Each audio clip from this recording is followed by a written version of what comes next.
안녕하세요. 저는 클라라입니다. 2024년 12월 나미비아 사막 마을에서 믿을 수 없는 일이 일어났습니다. 남편이 키운 감자가 1000제곱미터당 무려 2496kg, 나미비아 평균의 2배가 넘는 기적이었죠. 하지만 기쁨도 잠시, 창고에 쌓인 감자는 한 달 안에 썩을 판이었습니다. 시장에 내다 팔려 해도 이웃들도 모두 수확한 시기라 가격은 폭락. 감자를 그냥 버릴 순 없었어요. 남편이 852kg 실패하고도 포기하지 않고 다시 도전해서 이룬 결과니까요. 저는 결심했습니다. 이 감자로 뭔가 만들어 팔아보자고요. 그렇게 시작한 작은 노점이 3개월 만에 하루 300접시를 파는 사막 마을의 명물이 됐습니다. 어떻게 가능했을까요? 지금부터 그 이야기를 들려드리겠습니다. 그 전에 구독과 좋아요 눌러주시면 제작하는 데 큰 힘이 됩니다.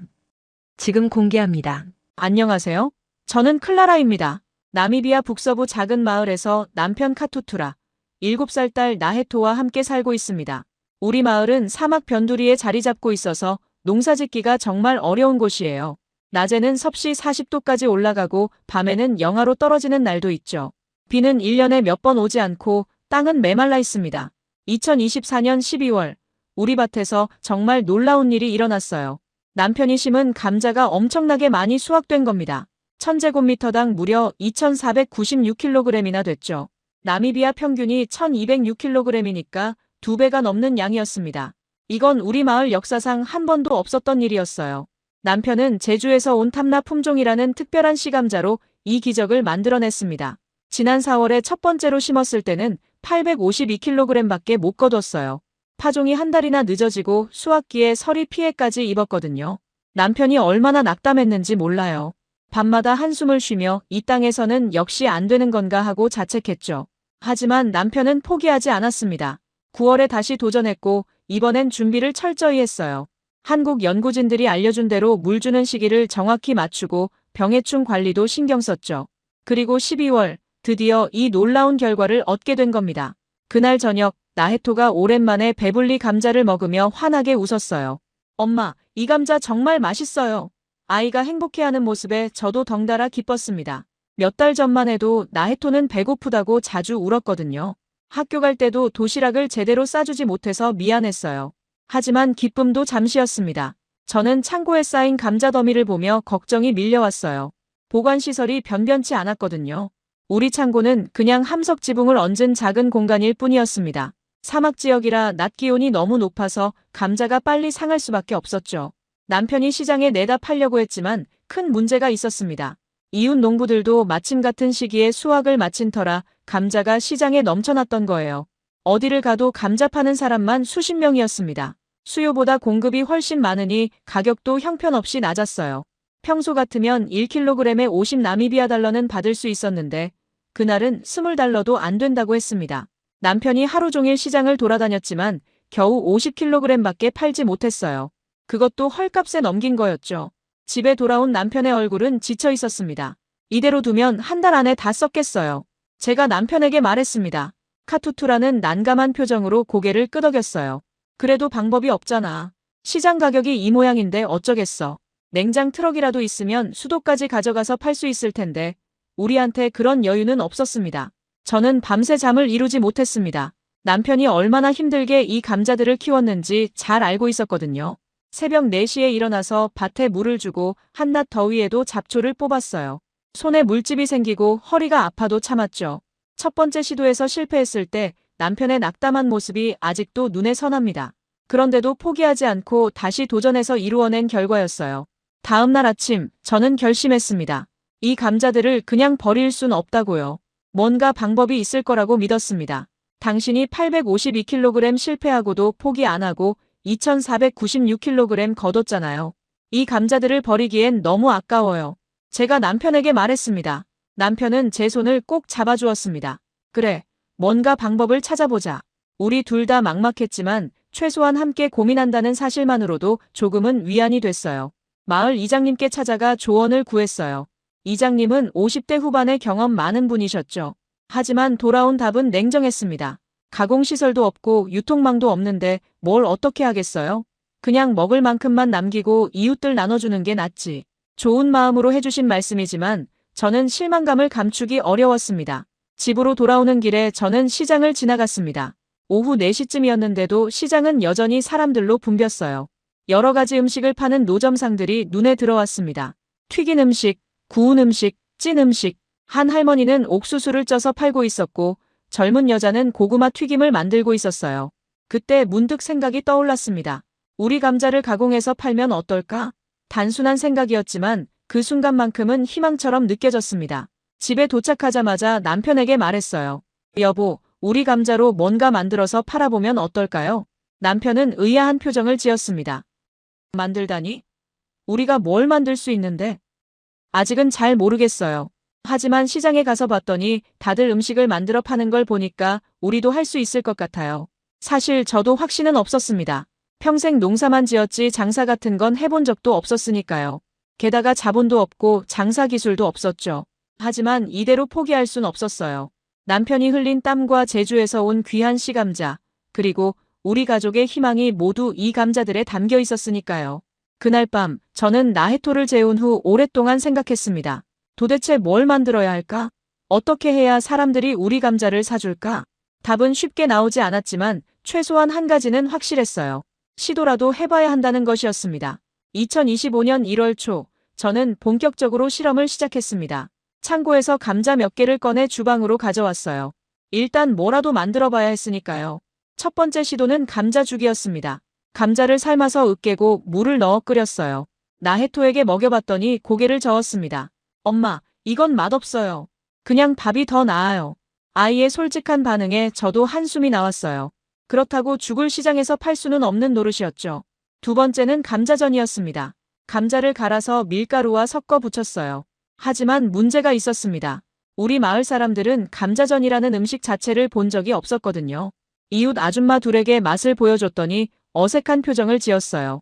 나쁘진 않은데 뭔가 익숙하지 않네요. 새로운 음식을 받아들이게 만드는 건 생각보다 어려운 일이었습니다. 사흘이 지나도 뚜렷한 답을 찾지 못했어요. 남편은 걱정스러운 눈으로 저를 바라봤습니다. 괜히 시간만 낭비하는 거 아닌가 싶었죠. 창고의 감자들은 하루하루 시간이 지날수록 상태가 나빠지고 있었습니다. 그러던 어느 날 오후, 저는 다시 시장에 나갔습니다. 혹시 아이디어를 얻을 수 있을까 싶어서였죠. 시장 한 구석에서 한 남자가 고구마를 튀기고 있었어요. 크고 낡은 솥에 기름을 가득 붓고 얇게 썬 고구마를 넣자 지글지글 소리가 났습니다. 금방 바삭하게 익더니 고소한 냄새가 퍼졌어요. 손님들이 줄을 서서 기다리고 있었습니다. 한 접시에 30 나미비아 달러. 그리 비싸지 않은 가격이었지만 손님들은 기꺼이 돈을 냈어요. 아이들이 엄마 손을 잡아 끌며 사달라고 조르는 모습도 보였습니다. 저는 그 장면을 한참 동안 지켜봤어요. 왜 저 고구마 튀김은 잘 팔리는 걸까? 답은 간단했습니다. 바삭한 식감, 고소한 맛, 그리고 간편하게 먹을 수 있다는 점. 무엇보다 사람들에게 익숙한 방식이었어요. 문득 생각이 떠올랐습니다. 우리 감자도 튀기면 어떨까? 하지만 동시에 의문도 들었어요. 이미 고구마 튀김을 파는 사람이 있는데 감자 튀김이 경쟁력이 있을까? 집으로 돌아오자마자 남편에게 말했습니다. 여보, 감자를 튀겨보려고요. 남편은 고개를 갸우뚱했어요. 시장에 이미 고구마 튀김 파는 사람 있잖아. 감자로 튀기면 뭐가 다른데? 글쎄요, 해봐야 알 것 같아요. 저도 확신은 없었지만 일단 시도해보기로 했습니다. 다음 날 아침, 저는 감자 5개를 꺼내 깨끗이 씻었어요. 껍질을 벗기고 얇게 썰었습니다. 집에 있던 낡은 냄비에 기름을 붓고 불을 지폈죠. 기름이 뜨거워지길 기다리는 동안 가슴이 두근거렸습니다. 감자 몇 조각을 조심스럽게 기름에 넣었어요. 지글지글 소리와 함께 거품이 일었습니다. 처음엔 하얀색이던 감자가 점점 노란빛을 띠더니 금방 황금색으로 변했어요. 생각보다 빨리 익었습니다. 건져서 물기를 빼고 조금 식혔어요. 첫 입을 베어 물었을 때 저는 눈이 커졌습니다. 겉은 바삭했는데 속은 부드럽게 풀렸어요. 고구마와는 확연히 다른 식감이었습니다. 고구마는 달콤하고 촉촉한 맛이지만 이 감자는 고소하면서도 담백했죠. 나해토를 불렀습니다. 나해토야, 이것 좀 먹어볼래? 아이가 한 조각 집어먹더니 눈이 반짝였어요. 엄마, 이거 정말 맛있어요. 더 줘요. 나해토는 순식간에 석 조각을 더 먹었습니다. 남편도 먹어봤어요. 오, 이건 꽤 괜찮은데? 남편의 반응도 긍정적이었습니다. 저는 희망이 보이는 것 같았어요. 하지만 한 가지 걸리는 게 있었습니다. 우리 탐라 품종이 튀김에 특별히 좋은 건지 아니면 그냥 모든 감자가 튀기면 이렇게 맛있는 건지 알 수가 없었거든요. 확인이 필요했습니다. 이웃집에서 키운 일반 감자 몇 개를 얻어왔어요. 똑같은 방법으로 튀겼습니다. 하지만 결과는 달랐어요. 겉은 타기 쉬운데 속은 제대로 익지 않았습니다. 식감도 질겼고 맛도 밍밍했어요. 확실히 우리 탐라 품종과는 차이가 났습니다. 저는 남편이 받았던 자료를 다시 찾아봤어요. 작년에 한국 연구진이 준 종이 뭉치가 있었거든요. 거기서 탐라 품종에 대한 설명을 발견했습니다. 고온에 강하고 더댕이병 저항성이 있으며 튀김 및 가공 적성이 우수함, 튀김에 적합하다는 게 공식적으로 명시돼 있었던 겁니다. 그제야 깨달았습니다. 제주에서 온 이 씨감자는 단순히 수확량만 많은 게 아니었어요. 가공하기에도 최적화된 품종이었던 거죠. 이건 우연이 아니라 과학이었습니다. 남편에게 종이를 보여줬어요. 여보, 봐요. 이 품종이 원래 튀김에 좋대요. 남편도 놀란 표정을 지었습니다. 그럼 우리가 운이 좋았던 거네. 저는 웃으며 고개를 저었어요. 운이 아니라 당신이 좋은 씨감자를 선택한 거죠. 이제 확신이 생겼습니다. 이 감자로 튀김을 만들어 팔면 충분히 경쟁력이 있을 거라고요. 하지만 한 가지 문제가 남았어요. 어떻게 팔 것인가? 어디서 팔 것인가? 그리고 사람들이 과연 사줄까? 그날 저녁 저는 감자를 더 많이 튀겼습니다. 소금을 살짝 뿌리고 나해토 친구들 5명을 불렀어요. 아이들에게 나눠줬더니 모두들 맛있다며 손에서 놓지 않았습니다. 한 아이는 우리 엄마한테도 좀 갖다 줄 수 있어요? 하고 물었어요. 저는 그 순간 알았습니다. 이건 될 수 있다고요. 아이들이 좋아하면 어른들도 살 겁니다. 문제는 얼마나 많은 사람들에게 알릴 수 있느냐였어요. 남편과 둘이 앉아 계획을 세웠습니다.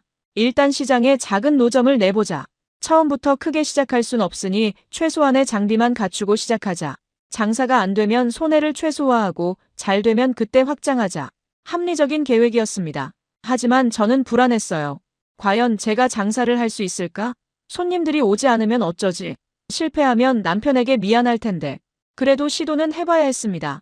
창고의 감자들은 기다려주지 않았으니까요. 그리고 무엇보다 남편이 2번의 도전 끝에 이루어낸 이 수확을 헛되이 할 순 없었습니다. 다음 날부터 저는 준비에 들어갔어요. 시장을 다시 찾아가 노점 자리를 알아봤고 중고 튀김 냄비와 작은 철판을 구했습니다. 돈이 많이 들지 않도록 최대한 아껴가며 장비를 마련했죠. 남편은 나무로 간단한 테이블을 만들어줬어요. 모든 준비가 끝나갈 무렵 저는 문득 두려워졌습니다. 내일부터 시장에 나가 장사를 시작해야 한다는 게 실감났거든요. 과연 잘할 수 있을까? 하지만 이미 시작한 일이었습니다. 뒤로 물러설 순 없었어요. 2025년 1월 15일 새벽 5시 저는 잠에서 깼습니다. 사실 제대로 잠을 잔 것도 아니었어요. 밤새 뒤척이다가 겨우 2시간 눈을 붙였죠. 오늘이 바로 제가 시장에서 첫 장사를 시작하는 날이었거든요.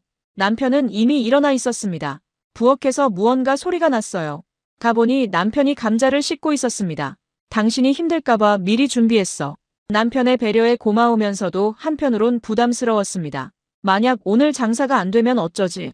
감자 30개를 깨끗이 씻어 바구니에 담았어요. 튀김 냄비, 기름, 소금, 작은 접시들, 그리고 돈을 받을 작은 주머니까지 모든 걸 챙겨 손수레에 실었습니다. 남편이 손수레를 끌고 저는 옆에서 걸었어요. 시장까지는 집에서 40분 정도 걸렸습니다. 새벽 6시가 되기 전에 도착했죠. 시장은 이제 막 활기를 띠기 시작하는 시간이었어요.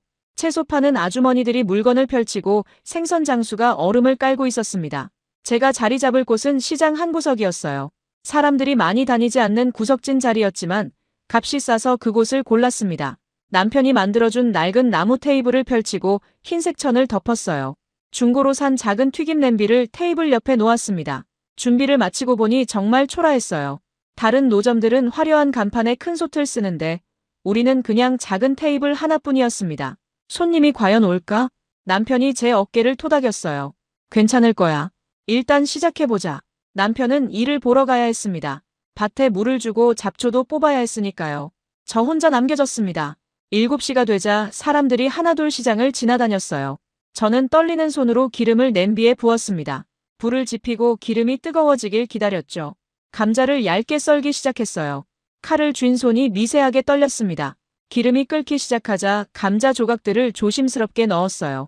지글지글 소리와 함께 고소한 냄새가 퍼졌습니다. 금방 황금색으로 익었고 저는 재빨리 건져냈어요. 소금을 살짝 뿌리고 접시에 담았습니다. 첫 번째 접시가 완성됐어요. 하지만 아무도 오지 않았습니다. 사람들은 그냥 지나쳤어요. 누군가 힐끗 쳐다보기는 했지만 발걸음을 멈추진 않았습니다. 1시간이 지났습니다. 8시가 됐는데도 단 한 명의 손님도 오지 않았어요. 첫 번째로 튀긴 감자는 이미 식어버렸습니다. 저는 초조해졌습니다. 혹시 안 팔리는 거 아닐까? 창피해서 어떻게 집에 가지? 8시 30분쯤 드디어 첫 손님이 왔습니다. 10살쯤 돼 보이는 남자아이였어요. 학교 가는 길인지 교복을 입고 있었습니다. 아이가 조심스럽게 물었어요. 이거 얼마예요? 한 접시에 30달러예요. 제 목소리가 떨렸습니다. 아이는 주머니를 뒤적이더니 30달러를 꺼냈어요. 하나 주세요. 제 인생 첫 손님이었습니다. 손이 떨려서 감자를 담기가 힘들었어요. 간신히 접시를 건넸고 아이는 한 조각 집어먹었습니다. 맛있어요. 아이가 웃으며 말했습니다. 그 한마디에 제 가슴이 뭉클했어요. 아이는 감자를 먹으며 학교로 갔습니다. 하지만 그게 전부였습니다. 9시가 지나도 10시가 지나도 손님은 오지 않았어요. 가끔 사람들이 지나가며 쳐다보긴 했지만 사는 사람은 없었습니다.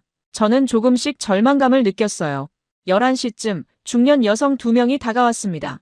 둘 다 시장 상인처럼 보였어요. 이거 뭐예요? 한 명이 물었습니다. 감자튀김이에요. 제주에서 온 특별한 품종으로 만들었어요. 제가 대답했습니다. 여자들은 서로 눈을 마주치더니 하나씩 사갔어요. 그게 제 2번째, 3번째 손님이었습니다.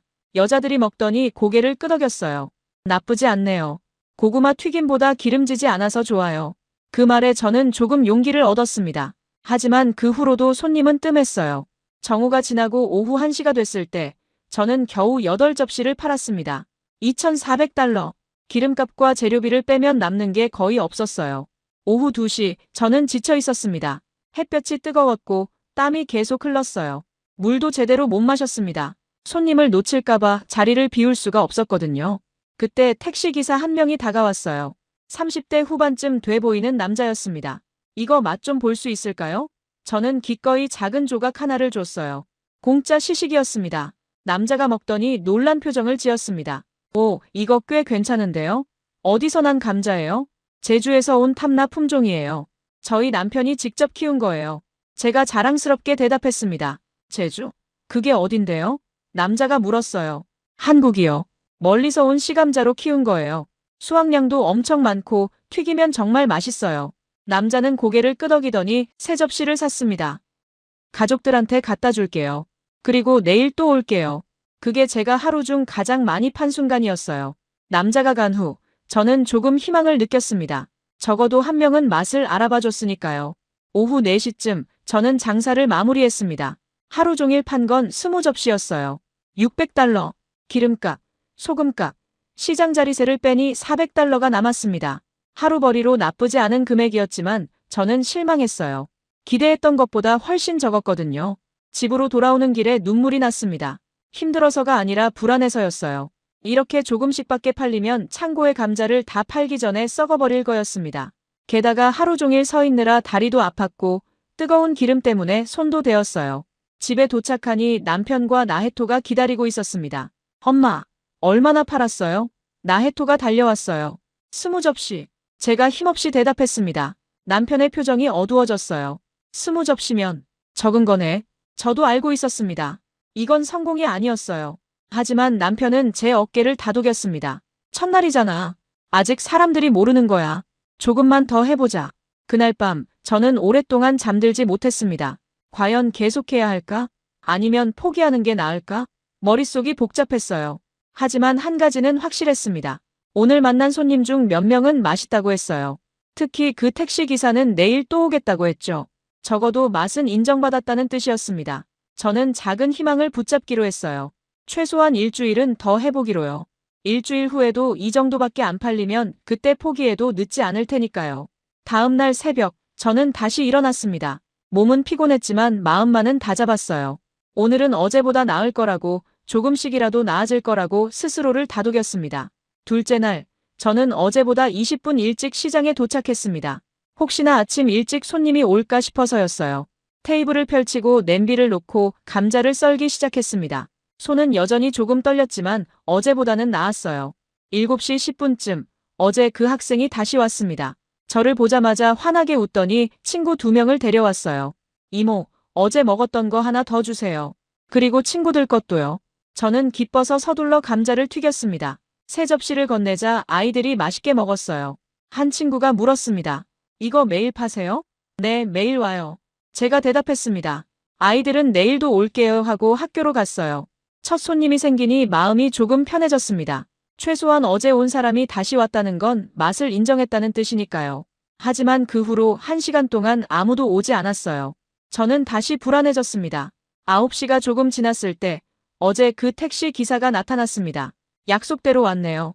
남자가 웃으며 말했어요. 어제 가족들한테 줬더니 다들 맛있다고 하더라고요. 오늘은 5접시 주세요. 5접시요? 제가 놀라서 되물었습니다. 네, 오늘 손님들 태우면서 나눠줄 거예요.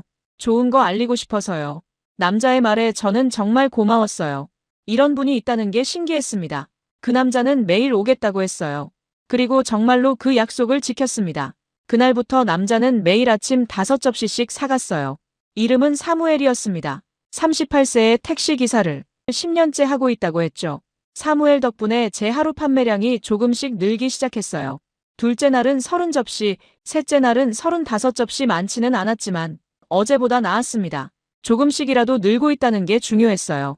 넷째 날 예상치 못한 일이 벌어졌습니다. 정오쯤 학생들이 우르르 몰려온 거예요. 10명도 넘었습니다. 처음 온 그 학생이 반 친구들을 모두 데려온 거였어요. 이모, 우리 반 애들이 먹고 싶대요. 저는 당황했습니다. 준비한 감자가 부족할 것 같았거든요. 하지만 기쁜 마음에 서둘러 튀기기 시작했어요. 손님이 한꺼번에 10명이 넘는 건 처음이었습니다. 냄비가 작아서 한 번에 2접시씩밖에 못 만들었어요. 아이들은 줄을 서서 기다렸습니다. 20분쯤 걸려서 12접시를 다 만들었어요. 아이들은 모두 맛있다며 웃었습니다. 한 여학생이 말했어요. 이모, 이거 우리 학교 앞에서 팔면 안 돼요? 거기가 더 잘 팔릴 것 같은데. 학교 앞이요? 저는 생각해 본 적 없었습니다. 시장에서만 팔 생각이었거든요. 네. 우리 학교 끝나고 4시쯤 오시면 애들이 엄청 살 거예요. 아이의 말에 저는 고민했어요. 시장과 학교를 오가며 팔 수 있을까? 그날 오후, 저는 실험해보기로 했습니다. 시장에서 2시까지 팔고 학교로 가보기로 한 거예요. 남편에게 부탁해서 손수레를 끌고 학교 앞으로 갔습니다. 3시 45분쯤 도착했어요. 수업이 끝나길 기다렸습니다.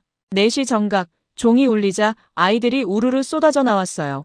그 학생이 저를 보더니 소리쳤습니다. 애들아, 여기 감자튀김 이모 오셨어. 순식간에 아이들이 몰려들었습니다. 20명도 넘었어요. 저는 정신없이 튀기기 시작했어요. 손이 바빴지만 기분은 좋았습니다. 이런 경험은 처음이었거든요. 40분 만에 준비한 감자가 모두 팔렸어요.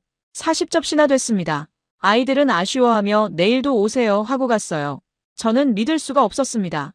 1시간도 안 돼서 40접시를 팔다니. 집으로 돌아오는 길, 저는 계산을 해봤어요. 오늘 하루 총 70접시를 팔았습니다. $2,100. 사흘 전만 해도 20접시밖에 못 팔았는데 이제는 3배가 넘게 팔리고 있었어요. 남편에게 말했습니다. 여보, 오늘 70접시나 팔았어요. 학교 앞이 대박이에요. 남편도 놀란 표정을 지었습니다. 70접시? 정말? 그럼 이제 좀 괜찮아지는 건가? 네. 아마 내일은 더 많이 팔릴 것 같아요. 저는 자신감이 생겼습니다. 하지만 문제가 하나 생겼어요. 혼자서는 감당하기 어려웠거든요. 아침 6시부터 오후 5시까지 쉬지 않고 일하니 몸이 너무 힘들었습니다. 감자 썰고, 튀기고, 손님 응대하고, 돈 받고, 모든 걸 혼자 하려니 벅찼어요. 일주일이 지나자 제 일상은 완전히 바뀌었습니다. 새벽 5시에 일어나 감자를 씻고 6시에 시장에 가서 12시까지 팔아요. 점심은 10분 만에 빨리 먹고 오후 1시에 다시 시장에서 팔다가 3시 30분에 학교로 이동합니다. 4시부터 5시까지 학교 앞에서 팔고 집에 돌아오면 6시예요. 저녁 먹고 설거지하고 나면 8시가 넘습니다. 판매량은 계속 늘었어요. 일주일째 되는 날 100접시를 팔았습니다. $3,000. 하지만 저는 기쁘기보다 걱정이 앞섰어요. 이대로 가다간 몸이 망가질 것 같았거든요. 어느 날 저녁 이웃 로즈가 찾아왔습니다. 로즈는 30살로 새 아이를 키우는 엄마였어요. 클라라, 요즘 장사 잘 된다며? 소문 들었어. 네, 그런데 너무 힘들어요. 혼자 하려니까요. 제가 솔직하게 말했습니다. 그럼 내가 도와줄까? 나도 집에서 애들만 보는 것보다 일하고 싶었어. 로즈의 제안에 저는 깜짝 놀랐어요. 정말요? 하지만 로즈, 아이들은요? 큰애가 이제 10살이야. 동생들 봐줄 수 있어. 오전만 도와주면 안 될까? 몇 시간만이라도. 저는 고민했습니다. 로즈에게 급여를 줄 여유가 있을까? 하지만 동시에 절실히 필요했어요. 혼자서는 한계가 있었으니까요. 좋아요. 그럼 5점만 도와주세요. 수익을 나눠 갔죠. 제가 제안했습니다. 로즈는 흔쾌히 동의했어요. 다음 날부터 로즈가 함께 일하기 시작했습니다. 로즈는 감자 썰기를 맡았고 저는 튀기기에 집중했어요. 둘이 하니 훨씬 빨랐습니다. 손님을 기다리게 하는 시간도 줄었죠. 2주일째 되던 날 150접시를 팔았습니다. 4,500달러. 믿을 수 없는 숫자였어요. 한 달 전만 해도 창고에 감자를 걱정했는데 이제는 감자가 부족할까봐 걱정하게 됐습니다. 하지만 여전히 문제는 있었어요.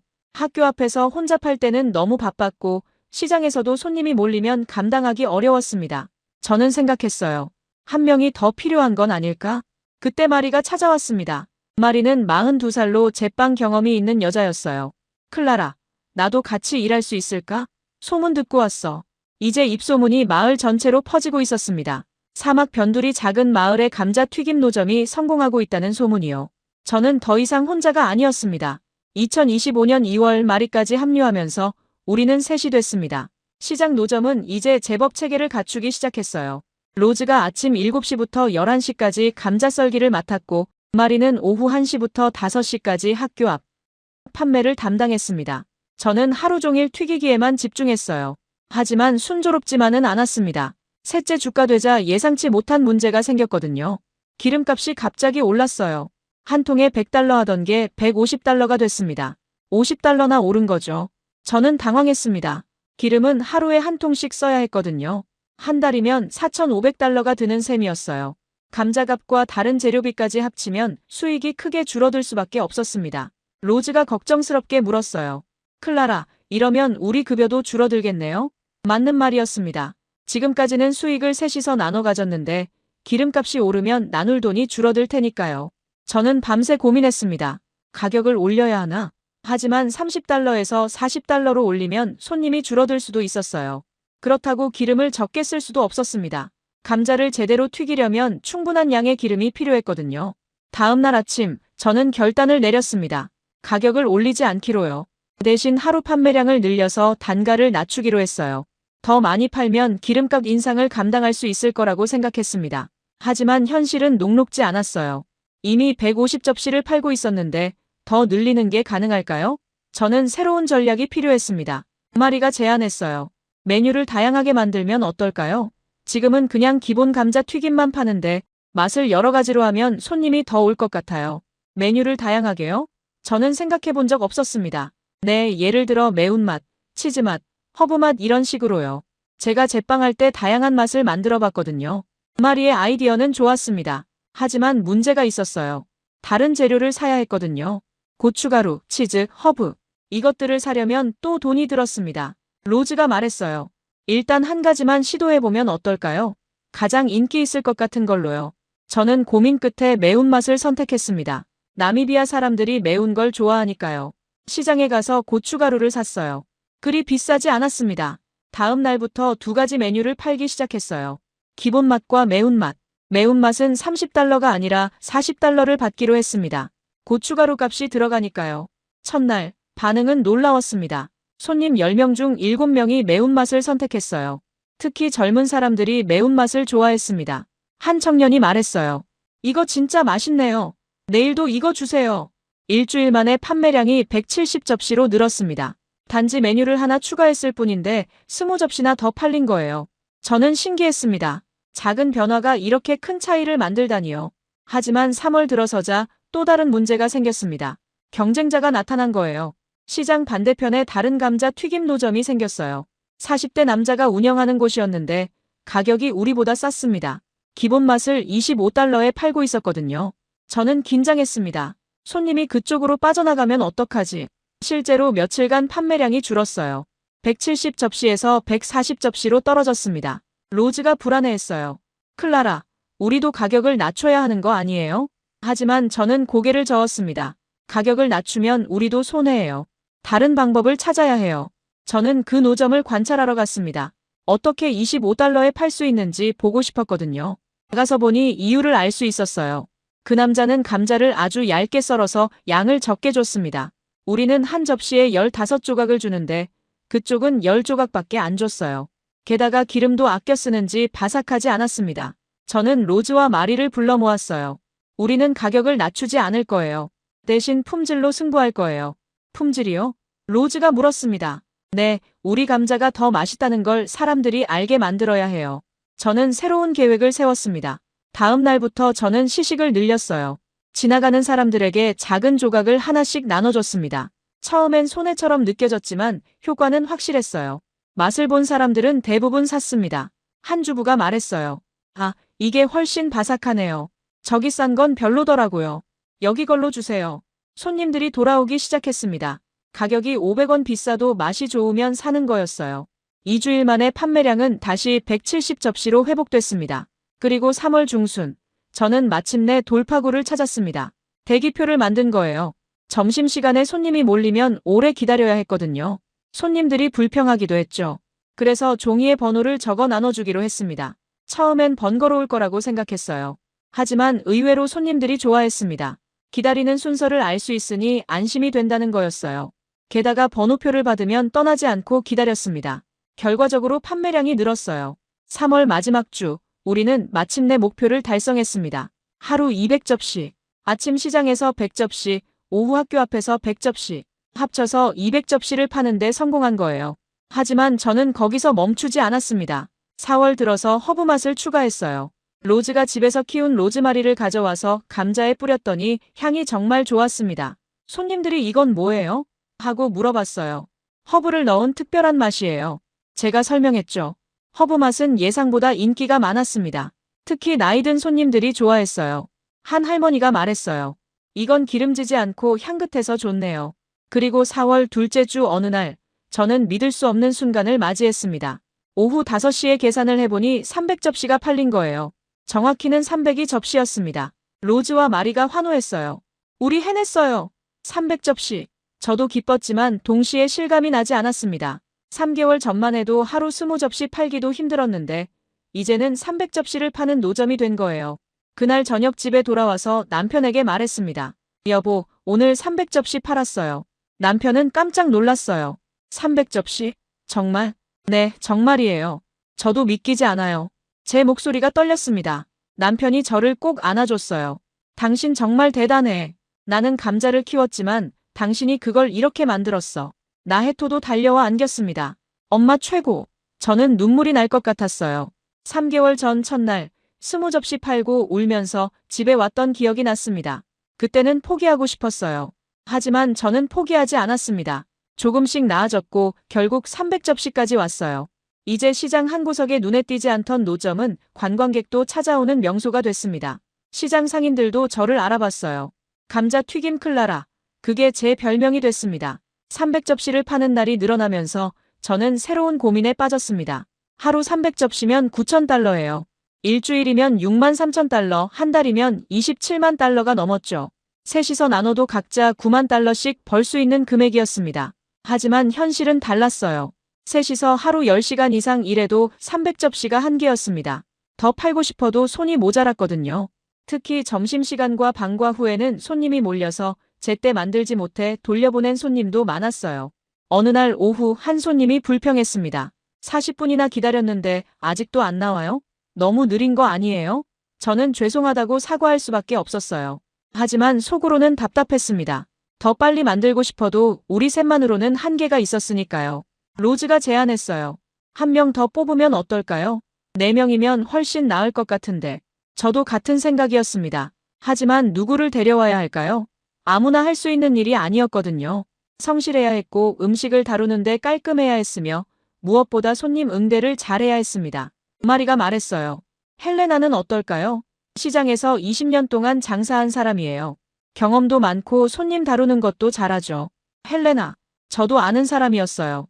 50대 초반의 여성으로 채소 장사를 오래 했던 분이죠. 하지만 최근에 장사가 안 돼서 힘들어한다는 얘기를 들었습니다. 저는 헬레나를 찾아갔습니다. 시장 구석에서 시든 채소 몇 개를 파는 모습이 안쓰러웠어요. 헬레나, 저희와 같이 일하실래요? 제가 제안했습니다. 헬레나는 놀란 표정을 지었어요. 나를? 하지만 나는 감자 튀김 같은 건 해본 적 없는데. 배우면 돼요. 어렵지 않아요. 그리고 헬레나는 장사 경험이 많잖아요. 그게 더 중요해요. 헬레나는 잠시 망설이더니 고개를 끄덕였습니다. 그래, 한번 해보지 뭐. 이렇게 헬레나가 넷째 멤버로 합류했어요. 하지만 문제가 생겼습니다. 넷이 되니까 역할 분담이 애매해진 거예요. 저는 계속 튀기는 일을 했고 로즈는 감자 썰기, 마리는 학교 판매를 맡았죠. 그럼 헬레나는 뭘 해야 할까요? 헬레나가 말했어요. 내가 돈 계산하고 손님 응대하는 거 맡을게. 그게 내가 제일 잘하는 일이야. 일주일 동안 넷이서 일했는데 오히려 더 혼란스러웠어요. 서로 부딪히는 일이 많아졌거든요. 헬레나는 자기 방식대로 하려고 했고 로즈는 그게 마음에 안 들었습니다. 이틀째 되던 날 둘이 말다툼을 했어요. 로즈가 헬레나에게 말했습니다. 그렇게 하면 기름이 튀어요. 제가 하던 방식대로 하세요. 헬레나가 발끈했어요. 나는 20년 동안 장사했어. 당신보다 경험이 훨씬 많다고. 그래도 여기서는 우리 방식대로 해야죠. 로즈도 지지 않았습니다. 저는 둘 사이에 끼어서 난처했어요. 헬레나의 자존심도 이해가 갔고 로즈의 말도 맞았거든요. 하지만 이렇게 싸우면 안 됐습니다. 그날 저녁 저는 셋을 다 불렀어요. 우리 집 작은 마당에 모여 앉았습니다. 솔직하게 말할게요. 이대로는 안 될 것 같아요. 우리가 규칙을 만들어야 해요. 무슨 규칙이요? 마리가 물었습니다. 첫째, 역할을 명확히 나누기. 둘째, 수익 분배 기준을 정하기. 셋째, 서로 존중하기. 제가 종이에 적으며 말했습니다. 헬레나가 물었어요. 수익은 어떻게 나눌 건데? 지금까지는 그냥 똑같이 나눴잖아. 그게 문제예요. 일하는 시간이 다 다른데 똑같이 나누는 건 불공평해요. 저는 솔직하게 말했습니다. 로즈는 오전만 일하고 마리는 오후만 일해요. 저는 하루 종일 일하고요. 똑같이 나누면 저만 손해죠. 로즈가 당황한 표정을 지었어요. 그럼 클라라, 당신이 제일 많이 가져가겠다는 거예요?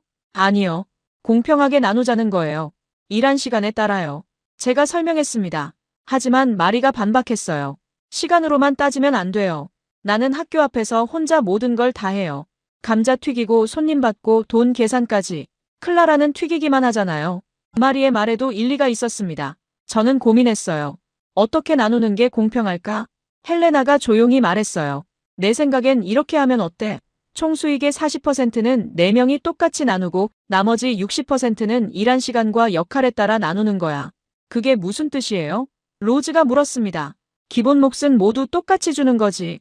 우리가 함께 만든 거니까. 그런데 더 많이 일하거나 어려운 일을 하면 추가로 더 받는 거야.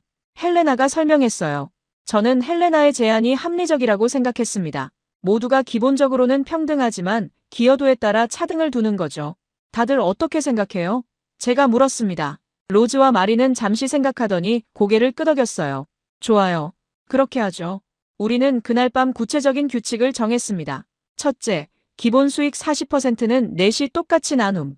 둘째, 나머지 60%는 일한 시간과 역할에 따라 배분. 셋째, 매주 토요일 저녁에 모여서 일주일 수익을 정산하고 나눔. 넷째, 문제가 있으면 바로 얘기하고 함께 해결함.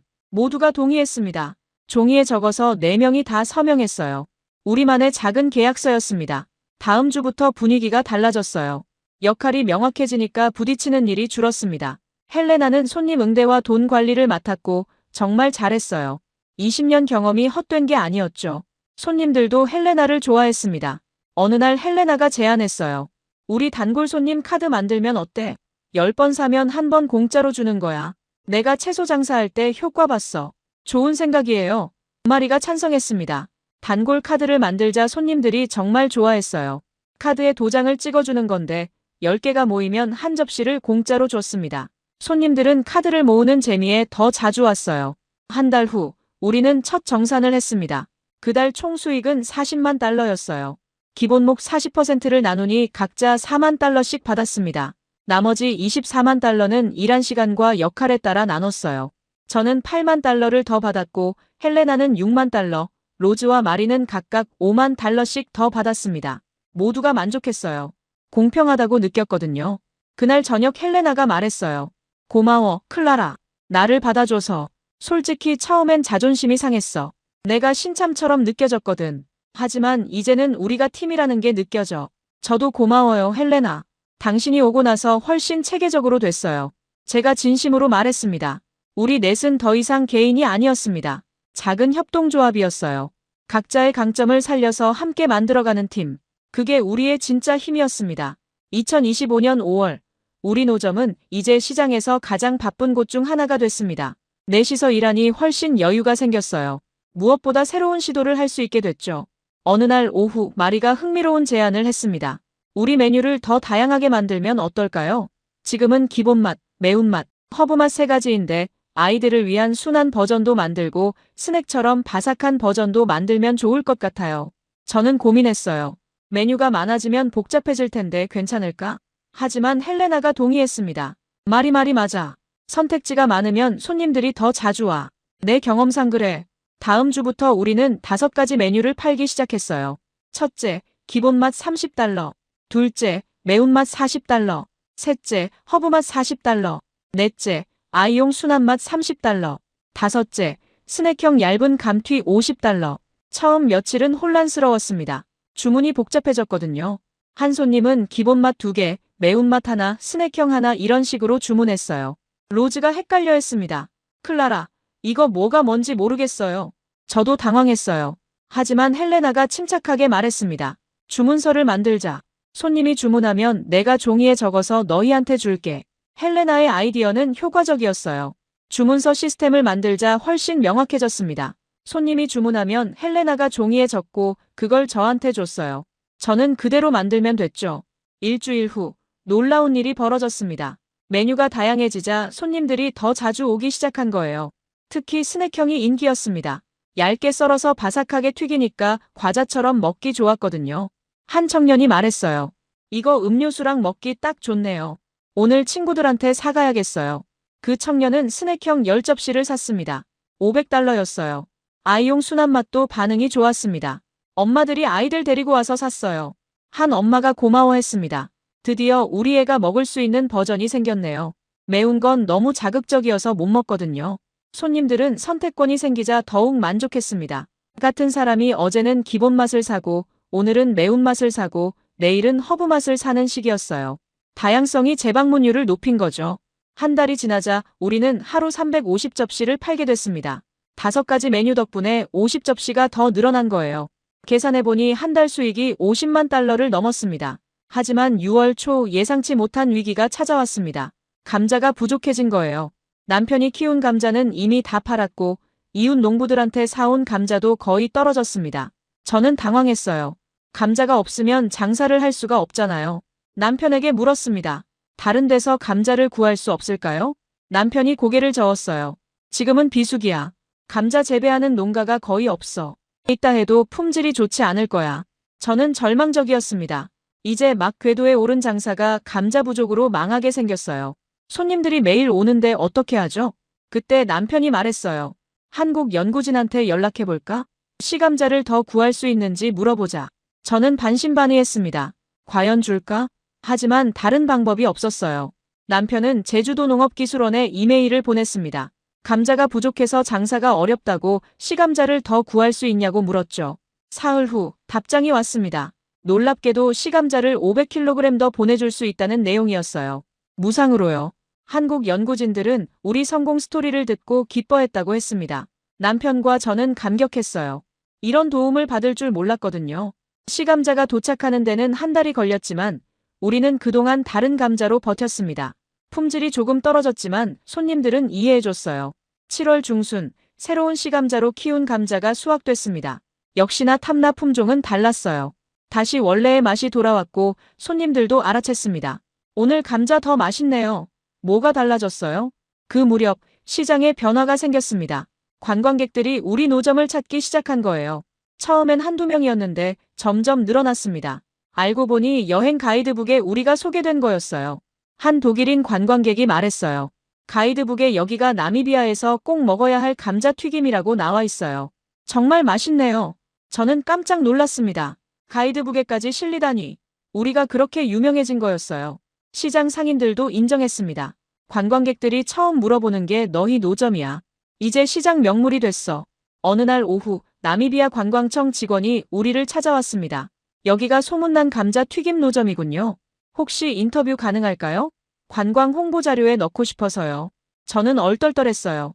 관광청에서까지 관심을 가지다니. 인터뷰를 했고 한 달 후 나미비아 관광청 웹사이트에 우리 이야기가 실렸습니다. 사막 마을의 작은 기적, 제주 감자가 만든 성공 스토리라는 제목이었어요. 그 기사가 나간 후 손님이 더욱 늘었습니다. 수도 빈트후크에서 버스 타고 우리 마을까지 오는 사람들도 있었어요. 한 커플이 말했어요. 3시간 걸려서 왔는데 정말 맛있네요. 올 보람 있어요.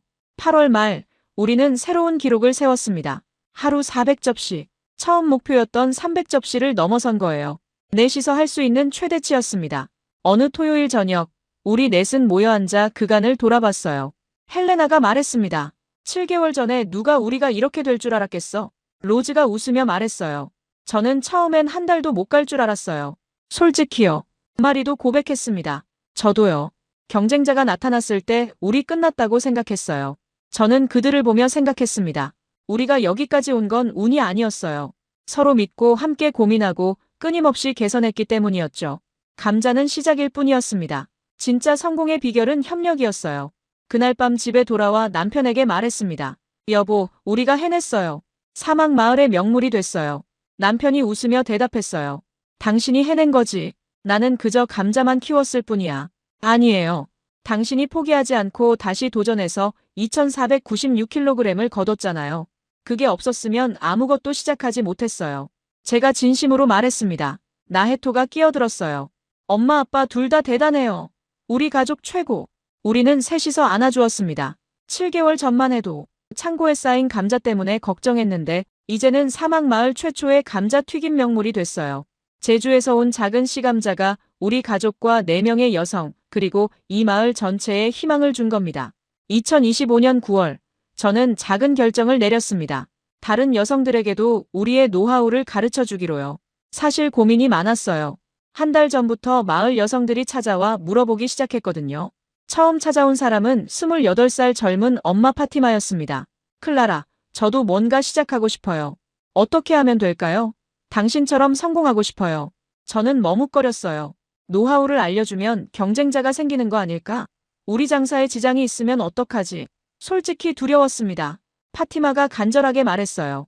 저는 남편 월급만으로는 애들 학비도 못 내요. 뭐라도 배워서 돈을 벌고 싶어요. 도와주세요. 저는 그날 밤 잠을 이루지 못했습니다.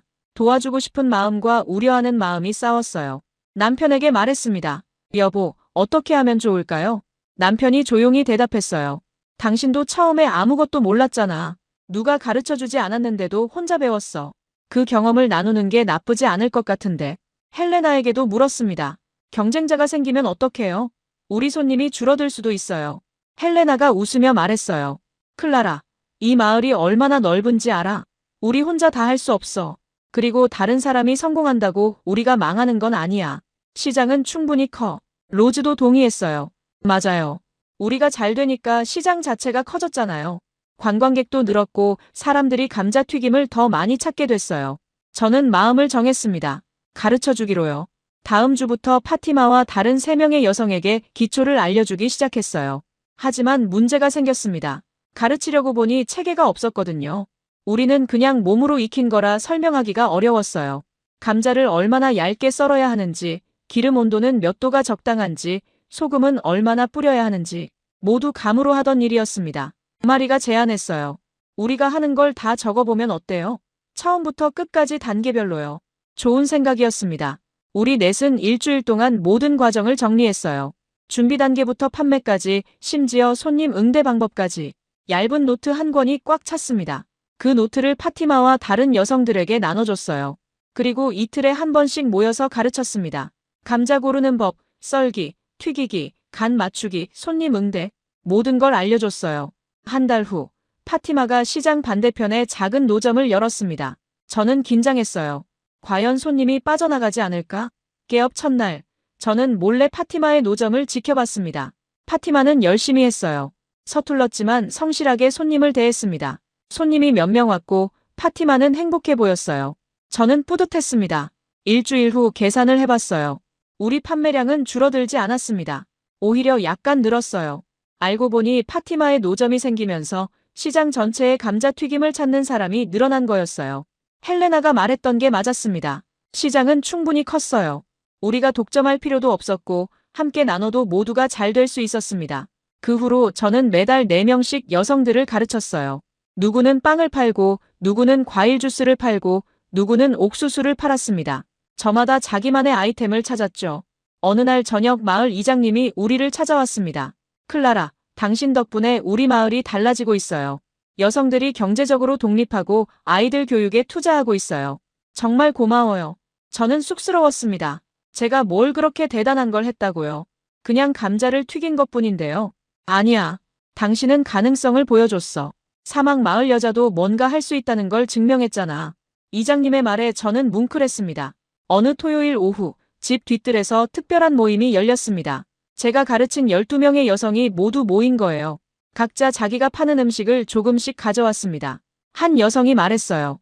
클라라, 우리가 작은 협동조합을 만들면 어떨까요? 서로 돕고 노하우를 나누는 거예요. 저는 놀랐습니다. 협동조합이요? 하지만 마음에 들었어요. 우리 넷이 힘을 합쳐 성공한 것처럼 더 많은 사람들이 함께하면 더 큰 일을 할 수 있을 것 같았습니다. 그날 우리는 사막마을 여성소상공인 협동조합을 만들었어요. 저는 초대 회장이 됐습니다. 목표는 간단했어요. 서로 돕고 경험을 나누고 함께 성장하자.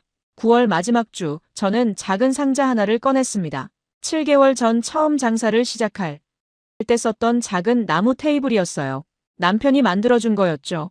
이제는 쓰지 않지만 저는 그걸 버리지 않고 보관하고 있었습니다. 나혜토가 물었어요. 엄마, 왜 이 낡은 테이블을 안 버려요? 저는 딸을 안아주며 말했습니다. 이게 우리 시작이었거든. 엄마가 어떻게 여기까지 왔는지 잊지 않으려고 간직하는 거야. 그날 저녁, 저는 남편과 함께 앉아 지난 일들을 돌아봤습니다. 2024년 12월, 창고에 쌓인 감자를 보며 막막해했던 그날부터 지금까지 정말 많은 일이 있었어요. 남편이 말했어요. 852kg 실패했을 때는 정말 포기하고 싶었어. 하지만 다시 도전해서 2496kg을 거뒀고 당신이 그걸 300접시의 감자튀김으로 만들었지. 저는 고개를 저었습니다. 제 혼자 한 게 아니에요. 로즈, 마리 헬레나가 있었고 사무엘 같은 단골 손님들이 있었어요. 무엇보다 당신이 포기하지 않고 다시 도전했기 때문이에요. 남편이 제 손을 잡았어요. 그래도 시작은 당신이었어. 창고의 감자를 보며 뭔가 할 수 있다고 믿었잖아. 저는 창밖을 바라봤습니다. 달빛 아래 우리 밭이 보였어요. 내년에도 남편은 탐라 품종을 심을 겁니다. 그리고 저는 그 감자로 계속 튀김을 만들 거예요. 하지만 이제는 감자가 전부가 아니라는 걸 알게 됐습니다. 감자는 그냥 재료일 뿐이었어요. 진짜 중요한 건 그걸 어떻게 활용하느냐, 누구와 함께 하느냐, 그리고 어떤 가치를 만들어내느냐였죠. 제주에서 온 씨감자 1700kg, 그게 2496kg의 수확이 됐고 하루 300접시의 감자튀김이 됐습니다. 그리고 지금은 12명 여성의 희망이 되고 사막마을 전체의 변화가 되고 있어요. 저는 이제 알고 있습니다. 한 박스의 감자가 한 가족을 바꾸고 한 가족의 변화가 한 마을을 바꿀 수 있다는 걸. 그리고 그 변화는 지금도 계속되고 있어요. 나혜토가 자기 전에 물었습니다. 엄마, 나도 커서 엄마처럼 뭔가 시작할 수 있을까요? 저는 딸을 꼭 안아주며 대답했어요. 당연하지. 넌 엄마보다 훨씬 더 멋진 걸 할 수 있을 거야. 엄마가 어떻게 시작했는지 봤잖아. 작은 것에서 시작해도 포기하지 않으면 큰 일을 이룰 수 있어. 그날 밤 저는 평화로웠습니다. 내일도 새벽 5시에 일어나 시장에 갈 거예요. 로즈, 마리 헬레나를 만나고 손님들을 맞이하고 감자를 튀길 겁니다. 그게 제 일상이고 저는 그 일상이 좋습니다. 사막 변두리 작은 마을. 섭씨 40도 더위 속에서도 감자는 자라고 여자들은 꿈을 키우고 아이들은 희망을 노래합니다. 그 모든 것이 제주에서 온 작은 씨감자에서 시작됐어요. 감자는 그냥 채소일 뿐이 아니었습니다. 그걸 어떻게 활용하느냐에 따라 한 가족, 한 마을, 그리고 수많은 사람들의 삶이 달라질 수 있다는 걸 저는 이제 확실히 알고 있습니다. 이 이야기 어떠셨나요? 좋아요, 구독으로 응원해 주시고 알림 설정 꼭 부탁드려요. 시청해 주셔서 감사합니다.